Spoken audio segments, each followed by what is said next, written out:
चूहों और न्योलों के दरमियान एक तारीख साज जंग हुई। हर मरहला पर चूहों ने मुंह की खाई, मगलूब हुए और खौफ से अपने बिलों में जाकर छुप गए। जब उनको भूख लगने लगी तो वो मशवरा करने लगे कि अभी क्या करना चाहिए। अगर बारहा शिकस्त हुई है तो इसका मतलब है कि हम बुज़दिल हैं। उन्होंने आदा किया और इरादा किया कि हम दोबारा मैदान में उतरेंगे। हमसे हर एक रुस्तम और शमशीर जान है और हम सा दुनिया में कोई दूसरा नहीं है।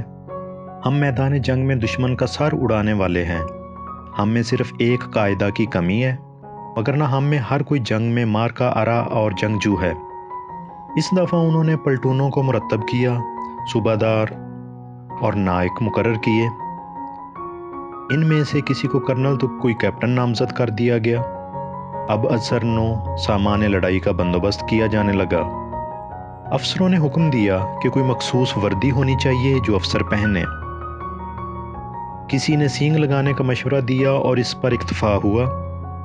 हर एक ने दो दो सींग अपने सर पर बांध लिए और तमाम के जहनों में तकब्बर समा गया। सिपाहियों को फन्ने सिपाह का कोई खास पता न था, वो सिर्फ तकब्बर कर रहे थे। बिलाखिर चूहे दोबारा न्योलों के सामने सफ आरा हो गए। चूहों को फिर हजीमत से दो चार होना पड़ा। दोबारा चूहे बिलों में जा घुसे। इस दफ़ा अफसरों की अजब शामत आई कि उनके सर पर सींग थे। जब वो मैदान जंग से भागकर बिलों की तरफ दौड़े तो बिलों में दाखिल होने में सींग रुकावट बन गए। आखिरकार तमाम मगरूर और सींगों वाले अफसर मारे गए। हज़रत लुकमान हकीम की इस हकायत से ये दर्स हयात मिलता है कि अगर कोई सरदार बनता है तो उसकी नमूदो नुमाइश बहुत होती है, मगर उसकी जिम्मेदारी भी वैसी ही अहम होती है। सिपाही अगर नबर्द अज़मा होते हैं, इस सूरत में भी सरदार को ही एजाज़ मिलता है। लड़ाई में जो आगे होते हैं वो ही बदनाम होते हैं।